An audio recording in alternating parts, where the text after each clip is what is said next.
Assalamualaikum warahmatullahi wabarakatuh. Kami dari kelompok yang beranggotakan Muhammad Iqbal Rosadi dari IF19A dan saya sendiri Frisky Francisky dari IF19B akan mempresentasikan mengenai struktur dasar sistem operasi. Konsep dasar sistem operasi yaitu ada beberapa poin.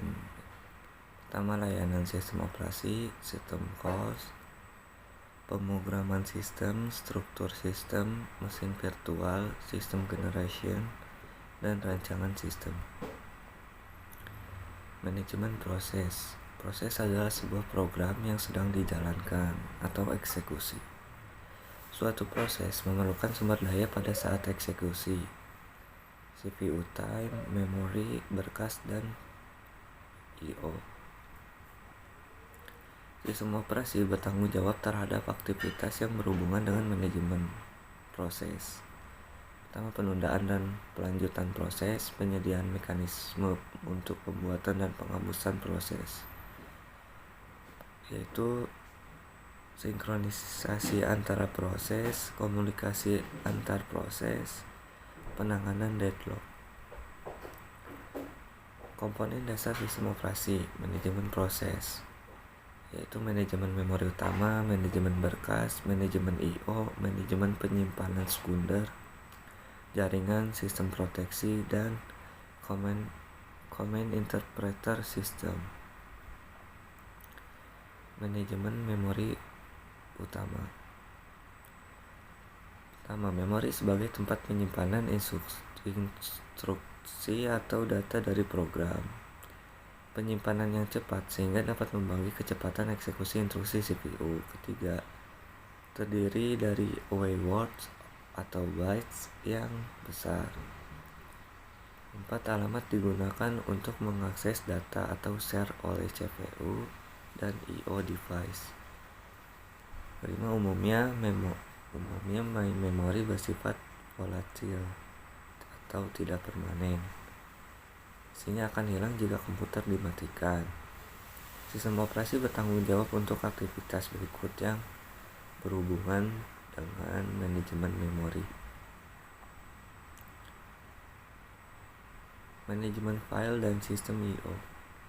Berkas adalah kumpulan informasi yang berhubungan atau sesuai dengan tujuan pembuat berkas tersebut. Biasanya, berkas mempresentasikan program dan data. Sistem operasi bertanggung jawab untuk aktivitas yang berhubungan dengan manajemen berkas, yaitu pertama, pembuatan dan penghapusan berkas, pembuatan dan penghapusan direktori, mendukung primitif untuk manipulasi berkas direktori, memetakan berkas pada sistem sekunder, backup berkas pada media penyimpanan yang stabil atau non-volatil. Manajemen penyimpanan sekunder. Manajemen sekunder dan penyimpanan permanen karena memori utama bersifat sementara dan kapasitasnya selalu kecil. Maka untuk menyimpan semua data dan program secara permanen, sistem komputer harus menyediakan penyimpanan sekunder untuk dijadikan backup memori utama. Sistem operasi bertanggung jawab dalam aktivitas yang berhubungan dengan manajemen penyimpanan sekunder. Jaringan sistem distribusi.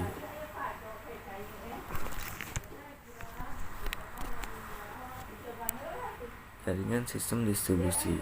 Sistem terdistribusi adalah kumpulan prosesor yang tidak berbagi memori atau clock. Kedua, prosesor dalam sistem terhubung dalam jaringan komunikasi. Sistem terdistribusi menyediakan akses pengguna ke bermacam-macam sumber daya. Akses tersebut menyebabkan peningkatan kecepatan komputasi, peningkatan penyediaan data, dan peningkatan keandalan. Selanjutnya akan dijelaskan oleh Muhammad Iqbal. Terima kasih. Assalamualaikum warahmatullahi wabarakatuh. Saya Muhammad Iqbal Rusadi dari kelas IF19A akan melanjutkan materi yang telah dibawakan oleh teman saya, yaitu Frisky Franciski. Selanjutnya ada sistem proteksi.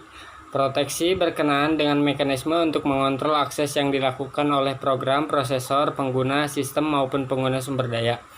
Mekanisme proteksi harus membedakan antar pengguna yang sah dan yang tidak sah. Spesifikasi kontrol untuk diterima, menyediakan alat untuk pemberlakuan sistem. Lalu ada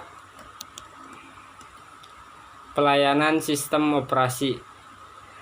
Di dalam pelayanan sistem operasi yaitu ada eksekusi program, operasi I/O, manipulasi sistem berkas, komunikasi, dan deteksi error.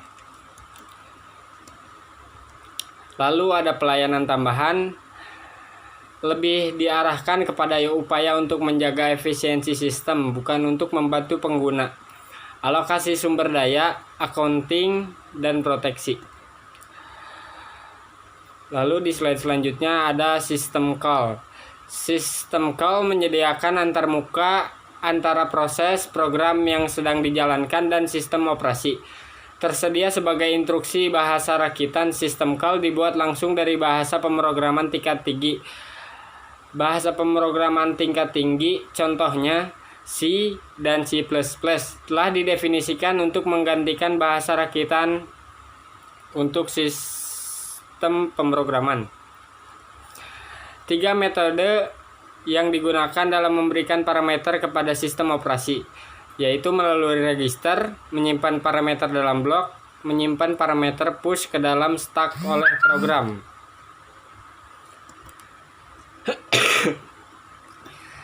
Jenis sistem call. Yang pertama ada mengendalikan proses, manajemen berkas, manajemen peranti, mempertahankan informasi, dan komunikasi. Proses kontrol. Selesai, abort, load, eksekusi, membuat dan mengakhiri proses, mengambil dan mengaset atribut proses, menunggu waktu, wait event, signal event, alokasi, dan pengosongan memori. Lalu ada information maintenance.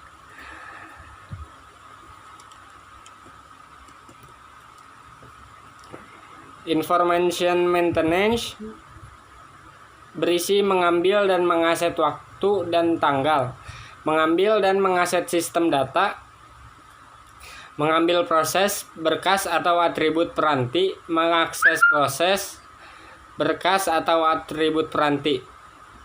Lalu ada komunikasi, menciptakan,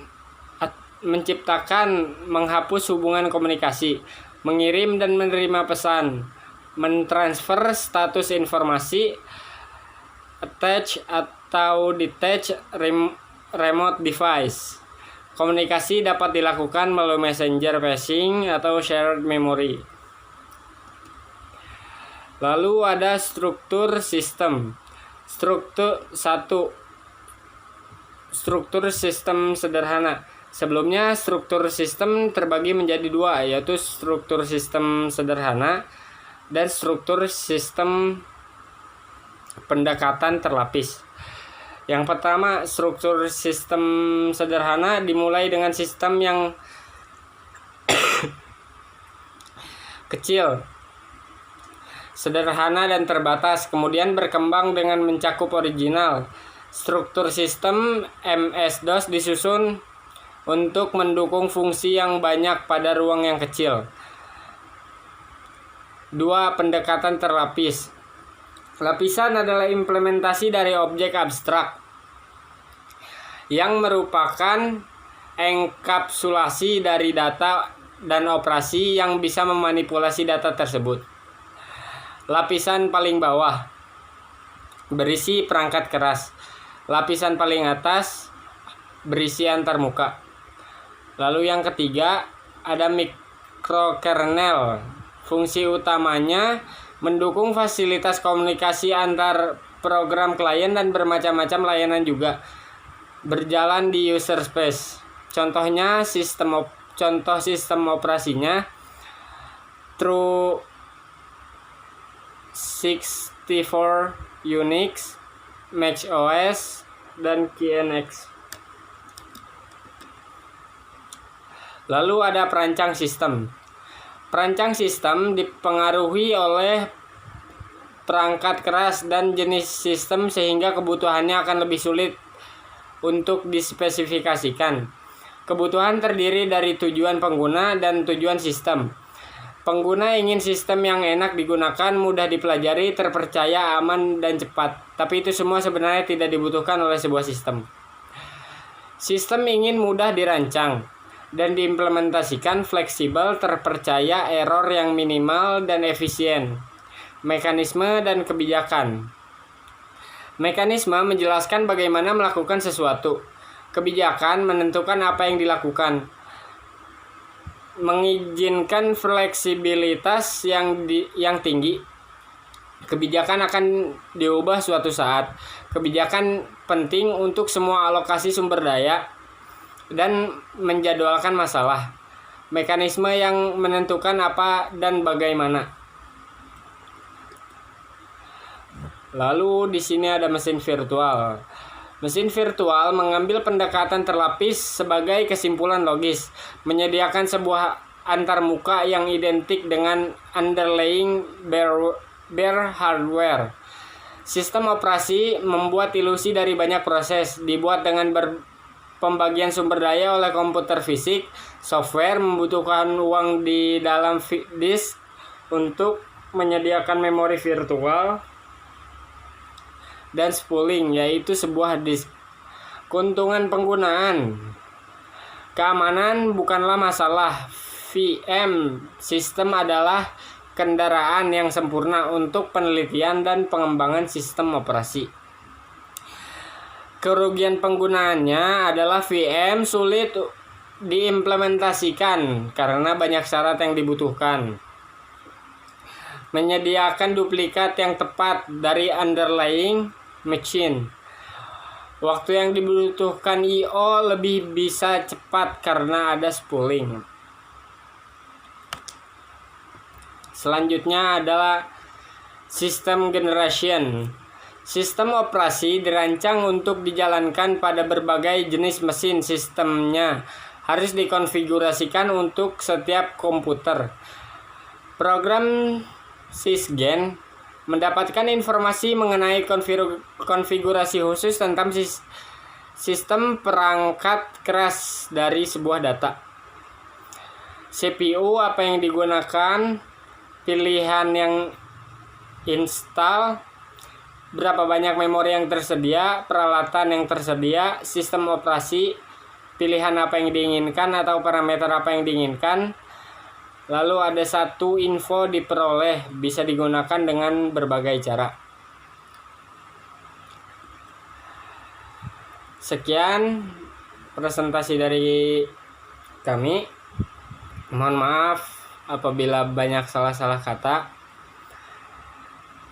Billahi taufiq wal hidayah. Wassalamualaikum warahmatullahi wabarakatuh.